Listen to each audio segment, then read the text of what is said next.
Chicago, it has been way too long. Welcome everyone back to your franchise mode here with the Chicago Blackhawks here on NHL 23. And like I said, it's been way too long. Another week, I believe, since the last episode. Again, I do apologize in the process of moving right now. Nothing big, just something light. But yeah, I've been a little busy obviously the last couple weeks, so I apologize for the lack of content. But we are here back with the Blackhawks. I'm going to try to pump out a couple of videos here, or at least record a couple of videos here tonight. Hopefully can pump those out in the next coming days. But we are here. We're in 2030, if that is hard to believe. Yeah, I have to get a reminder of what we're doing here. So we have, the guys, Bedard, Lenny, Korchinski, Natchez, all these guys. I do remember we've had a bit of a weird year so far. I know, obviously, our record's pretty good, 29-19-2. I'll definitely take, but yeah, I think we're not doing the greatest offensively. We have Petit, he's a rookie, right? Yep, he is our rookie. He's got 20 goals on the year, 25 points. Obviously, Bedard's doing great. Natchez is doing pretty good. He was playing on the second line most of the year, so I think we bumped him up there. Leonov doing so, maybe expecting a little bit better from him. Catone, same thing, maybe a bit better. -2 as well is a little concerning. And then Lenny's doing pretty good, though, so that's good. And then, yeah, rest of the team here. Oh, yeah, De Silva's having a good year for 80 overall third liner, 32 points. Not too shabby. And then defensively, obviously, Will Sharp we just picked up in the last offseason.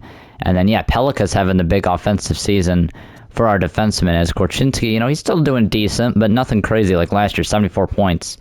Was his big years, so hopefully it doesn't just fall off. Either way, he's on a good contract, so that is good. And then bottom pair doing pretty well. Murphy and Jones returning, of course, former Blackhawks, now back on the Blackhawks, so can't really say former, they're back on the team. And then Saros doing good. Monteville's been shit. Holy hell, let's get him out of here. 886, hell no. Do I have anybody in the minors? No. All right, so we're gonna have to make a trade probably immediately, as some of our guys down here, they're not doing incredible numbers there, but hopefully they can pick it up. But yeah, I think before I do anything, let's get Montebo out of here. Is there any free agents I can pick up for free? I think there was only 79 overall guys from the last video, if I remember correctly. And it looks like, okay, well, there's one. 80, Gage Alexander. He's got the same hairstyle as I do. Not too great, if I'm being honest, but shit, man, he might be able to sim well, but we'll see if we can trade. So yeah, I know kind of hopped right into this, but yeah, and we are looking, what were we, second in our division? Yep, second in our division, only 2 points behind the Dallas Stars there. They do have a game in hand on us, but yeah, one thing I did notice off camera, if you look here, the Sabres are actually last in their division, and if you remember, that's who we traded Alex DeBrincat for, and we have their first round pick for not only this year, but also next year as well. So if they can remain, on that pace, hopefully we can get a lottery pick. I mean, I'll take that for Alex DeBrincat. He seems to have taken a hit offensively for us since trading him. So, yeah, if we can make the playoffs, still get a lottery pick, that would be the perfect scenario. So, let's see if any teams are willing to give up a backup goalie here, as we are in the market for one. Let me actually just sort it right here. Yeah, I don't need nothing too crazy. There's Soderblom, who we can get back, but I don't think I'm gonna need him. Although maybe getting a lower overall goalie might not be a bad idea, because the obviously look at this, 83, 887. They're not stimulated well themselves. So Carter Hart is on the block. We can just straight up go 1-2 punch. He's got term though. No, thank you. Anybody we have? Okay, Elvis is here. Only 1 year, 800,000. I can give Elvis a shot, 35 years old. Shit. You guys want Montembeau? He's got a... Oh, shit, not him. That's our prospect goalie right there. Yeah, we might be able to get something back, too. just because Montembeau is younger. So give me your 5th this year. Actually, if they want to give me I doubt this will go through. Their 3rd from next year. Yeah. All right, just give me a 5th, and we'll try that 4th. That doesn't go through. That also doesn't go through. Okay. Do they even want to swap it? I'll try to get the 5th here. Okay. I mean, shit. Do they want the? Okay, that'll go through. So let me be stingy here. Can I get a 5th from next year? No. Alright, just give me the fucking 6th, dude. Really? We're gonna... I really don't even need to do this, but give me the 7th. No? Okay. Well, we'll just do the swap then. You almost feel guilty. Well, you wouldn't even give me an extra 7th, so... Don't know how you can say that. And then, yeah, we'll put Elvis in the lineup here. Hopefully he can be a more serviceable backup than Montembeau, because that dude was doing nothing. And speaking of Montreal, between now and the last episode that I recorded, the draft happened, obviously. So Connor Bedard was officially picked by the Blackhawks, so we got that right, which was no surprise, obviously. But the big surprise was Leo Carlsson going 2nd overall instead of Adam Fantilli, which... I mean, Carlson looks good himself, but it's just Fantilli was this, consensus number 2 pick for pretty much since we found out about Michkov's contract situation. So, yeah, a bit of a surprise there, but I think Fantilli was adamant that he wanted to play in Columbus because of all the Michigan boys over there close to home, all that stuff. So, yeah, they have him. They have Kent Johnson. They have Werenski went to Michigan. I mean, they have a lot of boys from Michigan there, so... good to see. I'm from Michigan myself, so, it's cool to see that on Columbus. So, I mean, I'm not the hugest Blue Jackets fan, but shit, man, if they keep getting these Michigan players, maybe I have to. Yeah, so with the Blackhawks so back on track, let's simulate up to the deadline here. Hopefully those line changes that we made can result in something good for us here.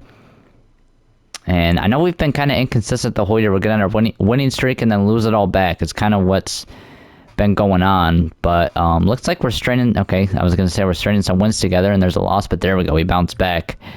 And then let's get this game against Calgary. Not having a good season themselves. First period, 1-1. Ryan... That is funny. So Reinbacher, I was going to get to this with Montreal and Lenny. Let's get the game over with first, though. Second period, 3-1 Hawks.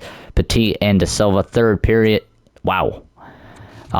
Petit scores again, but then they get 3 straight. Overtime, we can't close it out. In the shootout, and they steal one from us. That is a bad look, honestly, for Saros. And how about Dustin Wolf making 41 saves? Or 40...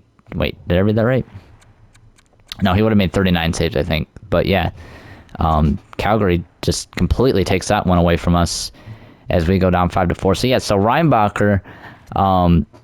That's who the Canadians drafted 5th overall in the draft this year, and the fans were pissed. And I don't know why. I think they wanted Michkov, but Reinbacher seemed like a safer pick. I mean, the dude can actually play next year, so that's one thing. But yeah, they were pissed. I mean, I heard something that they don't even want to play him in North America just because of the fan outrage, which I don't think like the fans are going to boo him like in the games. That's not... It's just people on Twitter bitching about it, but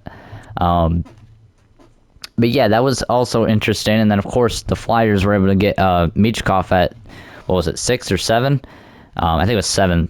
So I'm actually liking the direction the Flyers are looking. They have Cutter Gauthier coming up, maybe next year, maybe the year after, and then Michkov will be there in a few years. And if he can pan out the way they're saying, I mean, some scouts are saying he's more talented than Bedard, which is crazy because obviously Bedard is this generational talent that we're hyping up. But if Michkov is like on that level, that would be a crazy 1-2 punch for the draft. But and he would have definitely went 2nd overall if he didn't have any of these, I guess if you want to call it off ice issues. But yeah, definitely an interesting storyline there going into this draft. As we'll look at our team here now, I can shift gears again. Connor Bedard, 66 points, leading the way, and then it kind of just falls off a little bit. Lenny with 48, Nate has 46. So, yeah, you can see without DeBrincat, our offense is kind of hasn't been the greatest. Petit has 24 goals on the year, which is really good as a rookie. 35 points, so it doesn't seem like he's getting a crazy amount of points playing with Bedard. So, I don't know. Well, he had 25 So we got 10 points, and how many games did we play? I remember what game we started at. Let me go check.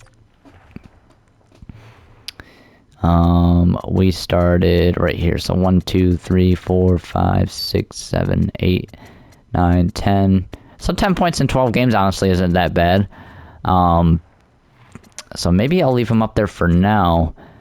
And then, I mean, I don't really want to do 2 power forwards on that line, but I mean, Lenny has been a bit better, and then we can get a solidified center on that second line. Leonov just hasn't done nothing this year. 34 points. After having, see, and this is what I feared, is we committed to the youth. He had 44 goals last year, 76 points, a huge breakout year, and then he's just back to, I mean, like, I guess I can't say back to, he was improving every year, and this year he's just taken a huge decrease in production.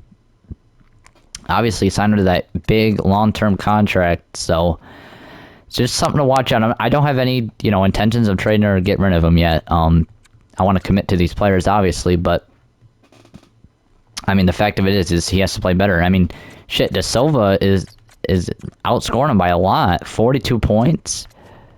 And what does he have? He has 34. Yeah, I'm going to get De Silva on that second line. So that's going to put these two back on the line together, that being Caswell and Leonov on the third line. Hopefully they can get it together because, and this is weird having like these two lower 80 guys in the top 6, but shit, man, they deserve it. And the only problem with this, De Silva obviously having a great year, and I'm very happy for that. But the issue being is that he is a free agent this year, and he wants a bag. Like, the last time I checked it, yeah. I mean, look at this. Like, what? He probably will shoot up an overall, but how the hell are we going to afford this? We have Sharp coming off the books. We have Lenny coming off the books. Lenny wants $10 million, if not more. Sharp, okay, $7 million for a shorter term, but still $7-8 million right there, so that's $15 million. And then it says we have what?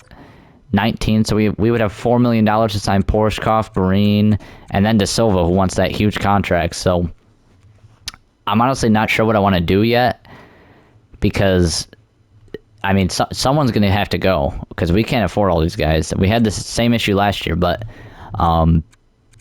I mean, we could have afforded it if we really wanted to, but this year it's just somebody's going to have to get traded. Like, there's no doubt.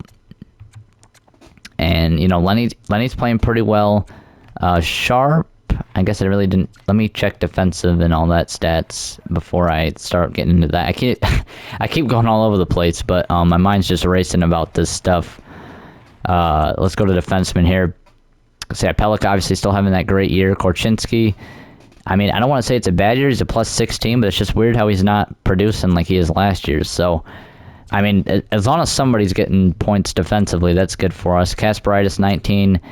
I think, I can't really say he's a disappointment. He's a 4th-round pick, but, with all the X factors and being low elite, I thought he might get that jump, but I mean, we have these three are all offensive defensemen, so that might be counteractive with just the one producing every year. So Sharp is a plus 8, 19 points, so he's not doing bad.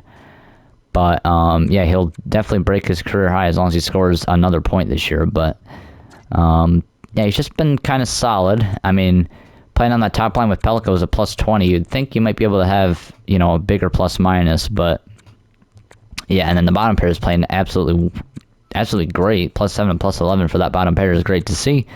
And in net, okay, yeah, Merzlikins, he's done good in his first few appearances with us. That's good to see. And Saros has been solid as well this year with a 9-12. So, okay, so I'm liking where this team is looking right now. I'm going to give De Silva a chance on that top 6. I mean, I don't really have a choice at this point. And I guess we'll see what happens. But for now, we will hop into the trade deadline, as we will kind of just see the market. I really don't know what I want to do here, because we've bought before, it didn't work. We didn't buy before, it didn't work. I mean, it's really random. As Brant Clark is on the trade block here. as well as Harnstam, speaking of Leo Carlson, here he is. Yeah, a lot of big name players on the block this year. But I don't really... I mean, maybe a forward, you know, like a rental wouldn't help, or would help, you know, scoring-wise, but they can't have term. Like Carlson, he's looking good, but he's too young to be like a rental. Like Dylan Larkin would be a good rental. He's got a decent amount of trade value, but he does also have 2 years left, so I don't know about that one. Let's go to available here. Who else is a forward? Marco Rossi. I mean, now we start to get down to like 86. Oh my god, please. I fucking hate that when there's a trade you have to hop to the top of the, or the first of the trade block. It's pretty annoying. Yeah, I really don't know if I want to make a trade for any of these guys, because, I mean, the guy who would make the most sense is Larkin, I would think, but, I get, well, 2 years isn't ideal, though, so, but, like, as a player, oh my god, let me kick tires with Carlson. This thing keeps fucking jumping as Owen Tippett gets traded to the Hurricanes. So Carlson, he doesn't have an extension in place, right? Yep. I mean, we'd have to give up a shit ton again. Actually, what is Buffalo's record? I know I keep going back and forth with shit, but yeah, they're still only 500, so that pick might become something. Is it still... Yeah, it's still got some value on it. So, that is good to see. So, that makes our pick expendable. But I don't even think it's in the same realm as Carlson here. Check this out. Yeah, we'd have to give up a lot more than that. We'd have to give up, like... probably one of these prospects. Which, I mean, I'd be open to trading, but... You know, it's just, like, this guy's expendable. We have medium elites in place. And that Jokinen as well.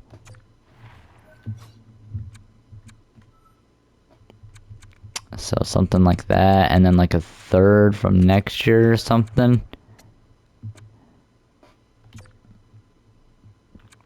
And then I'd probably have to... Well, who would be the other guy out on forwards, then? Let me see. So 1, 2, 3, 4, 5, 6. They're all staying. 7 staying. 8 is definitely staying. 9, 10. So McAllister. I mean, he's doing great. 25 points on that fourth line. Oh, Porshkov. Yep, 21 looks like the weakest link. 26 from Green. I could just move Petit back down to that bottom 6 if I got Carlson. So Porshkov, is he the one that's up this year? Yeah, so he might be expendable either way. We'd cash out on him. So I could take out that third. And maybe even Macaulay? I mean, I doubt that goes through, though. Let me... I mean, it should let me keep Carlson without having to retain, I would think. Because, yeah. So we could try to upgrade here. I mean, this isn't really going to hurt us at first. That's expendable. Porshkov would get moved out of the lineup either way and is expiring this year. So I'll try this straight up for now. Yeah, I didn't think that'd go through. So let me add in that third rounder. Yeah, they're still, like, way off. Okay, let me try that prospect, then. Macaulay, let's see if they accept that. Okay, so it's getting close. So I think we could make this work if we wanted to. I mean, I really don't see why we couldn't. We might as well go all in. I mean, shit. This could be the last year of this core. So might as well try to make it as best as we can. As the 5th doesn't work, how about a 4th? Will that go through? No. Alright. Alright, how about now I add a 3rd from next year? Still no, a 3rd and a 5th. Just a bit low. Okay, so this will definitely go through here at some point. So I'm thinking this might go through. So a 1st Porshkov, Macaulay, a 3rd and a 4th. to rent Leo Carlsson for a year. Will it go through? And yes, it does. So we pick up Leo Carlsson from the St. Louis Blues, solidifying ourselves as contenders for this year, going all in. And where is he? Right here, Leo Carlsson. Obviously, he was the 4th overall pick in this universe, so we have the 1st overall and 4th overall from 2023 on our team. Center playmaker, he's got all these X factors. He fits pretty well in every line, so that's good to see. Another playmaker, but he can... Shit, maybe I can put him on that top line with Bedard and, like, Lenny. Maybe that'll be the combination. Yeah, well, I mean, we'll figure out the lines here in a second, but I think that's the only move I need to make. Defensively, we're looking good. Obviously, I said we could use the help at forward, so that's what pretty much the plan is with Carlsson. And yeah, I mean, I don't have any reason to make another move, so let's hop out of the trade deadline here as Kasperi Kapanen gets traded from the Leafs again, which is hilarious. As San Jose is selling their entire team. So we'll see what the lines are looking like after that trade.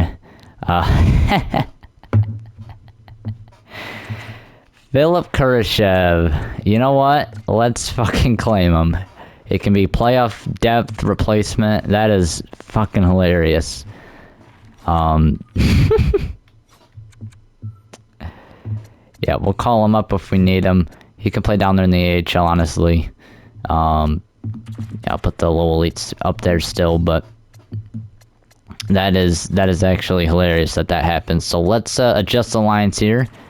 So they already have that lineup like I was talking about. And then, I mean, if they want to put Katona at center, they can. A little bit lost in the face-off department, but just to get, you know, positionally correct. And then they actually want Caswell at center as well, which, I mean, I guess. And then, yeah, I'm good with that. Then we'll have the 2 playmakers, hopefully setting up Leonov there. And then, yeah, they even put DeSilva on the 3rd line. I think he deserves that.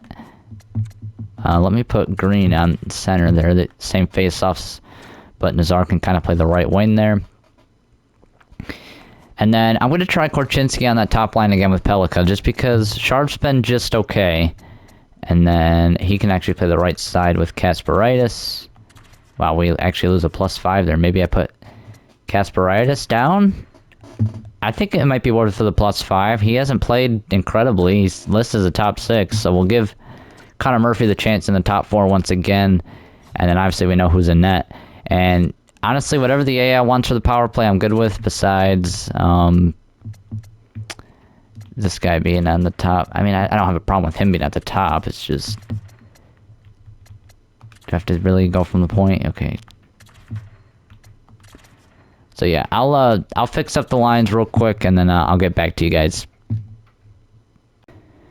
Alright, y'all, I got all the lines figured out for us. Hopefully Carlsson can be at least a difference maker for us, because, I mean, we've had a good year, no doubt. 37, 22, and 3, of course, is a great record, but offensively we seem to struggle a little bit, at least in terms of our secondary scoring. So hopefully Carlsson can help with that, because we are going to need that in the slow sim in the playoffs. So let's just get to the end of the season here.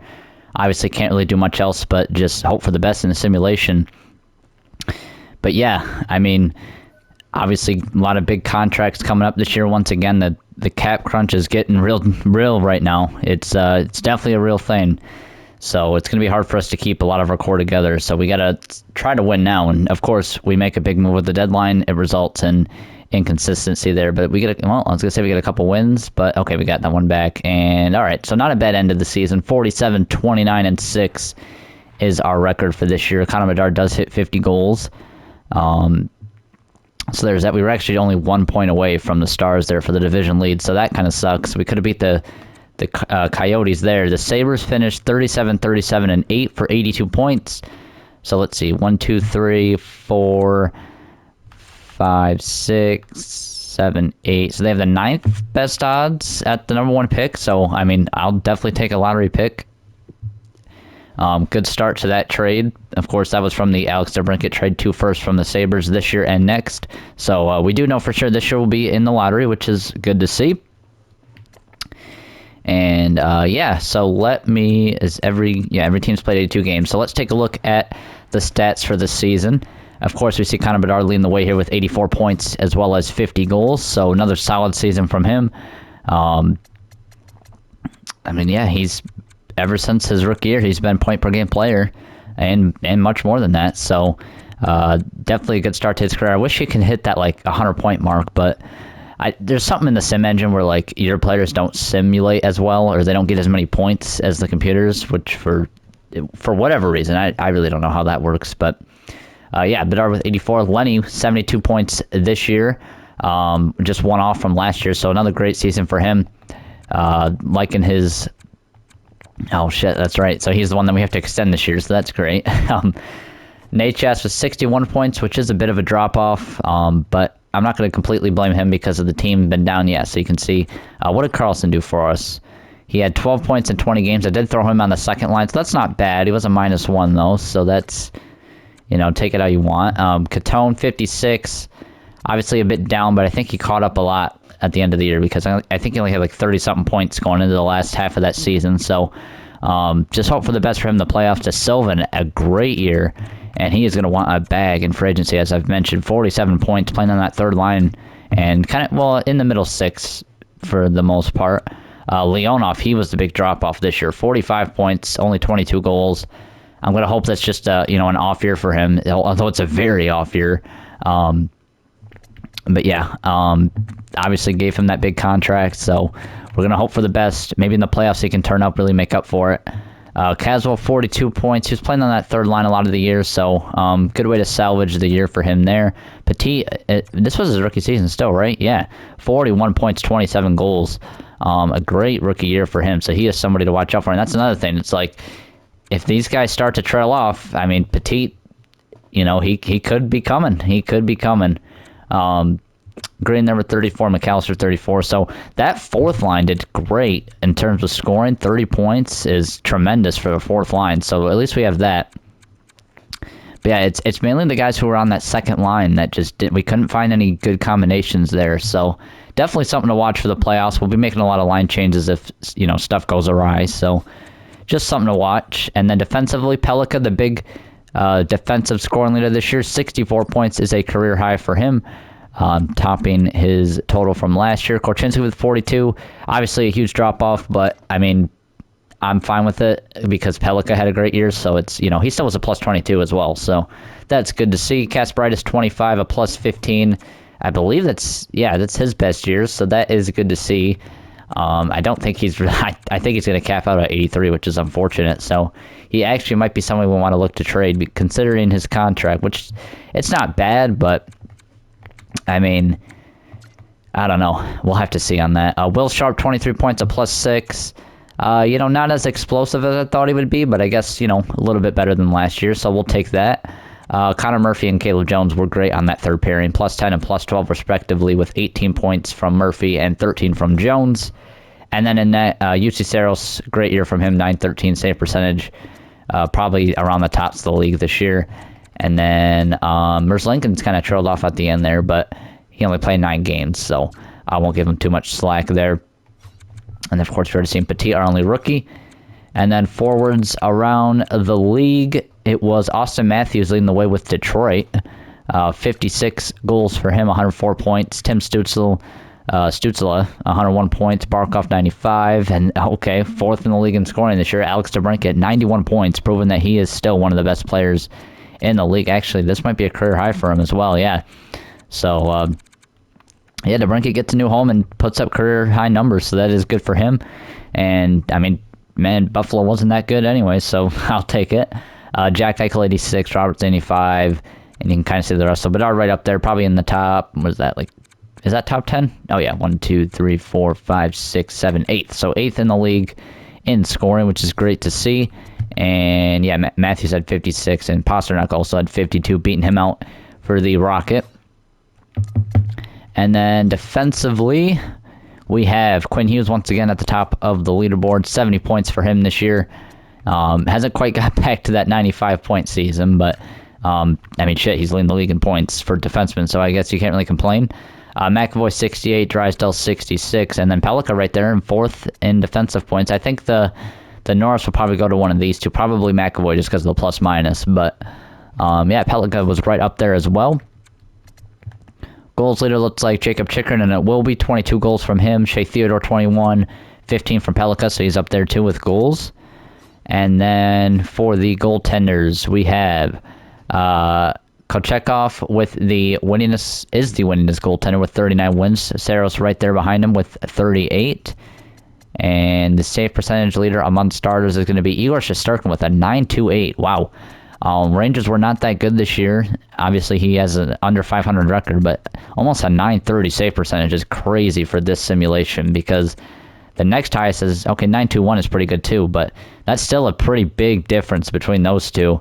And then you can really see it starts to go, you know, even below 9.20. So a very impressive from Igor Shesterkin. That would be like an MVP type year, but I think Matthews would probably take it home this year. And then rookie skaters, Ralph Staios from the Sabres, taking home the Calder, I assume, 69 points, 43 goals. This guy was the 4th overall pick in 2029. And yeah, he's living up to that sniper player type. Definitely, yeah, 43 goals, 69 points. Toivonen for the Pittsburgh Penguins, 52. Greiva for the Caps, 50. And then Petit is right there 4th with 41 points, 27 goals.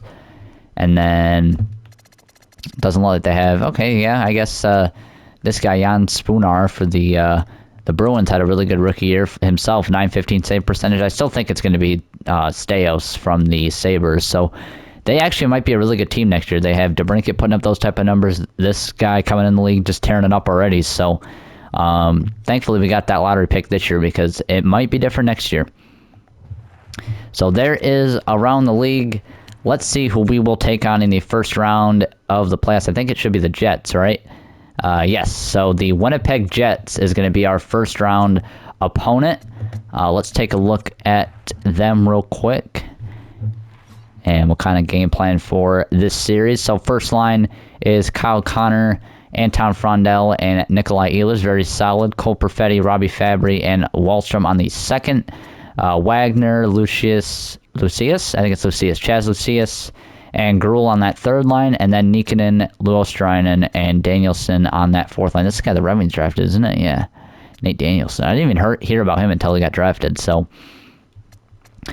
they definitely have depth. Like their fourth line is high 80s, but I think like Wallstrom and Fabry aren't really second liners in this, at this point. So we definitely have them beat forward core in terms of overall. Defensively, okay, this is a pretty good defensive core. Dickinson and Sabrango on that first line, Morrissey and Addison on that second, and is it Mathieu, one of them, and Svozil on that side. So it's not as good as I thought initially, but a decent defensive core. Again, I think we have them beat. At least on paper, I think we definitely have them beat. But then in goal, Connor Hellebuck, who's still put up great numbers this year on 9.16. He's been in Winnipeg his whole career, which is pretty impressive. Definitely going to make the Hall of Fame with these numbers. And he has Barneson backing him up. So, yeah, Winnipeg, not a bad team, but I think definitely, we should beat them. Obviously, I'm hoping. I mean, at this point, we're cup or bust, as I think I've said probably a shit ton in these last few videos. But yeah, definitely a beatable team here with Winnipeg, and we will find out in the next video if we can do so. So thank you guys for watching this video. I know it's been a long time. Once again, hopefully once I get this moving process all settled, we're sending out applications right now, so hopefully we can get this settled pretty quickly, and it's going to be a long process though, as it already has been. So but yeah, thank you guys so much for watching. Keep supporting the channel. You guys know, leave a like, leave a comment down below if you so choose, and as always, you guys take care.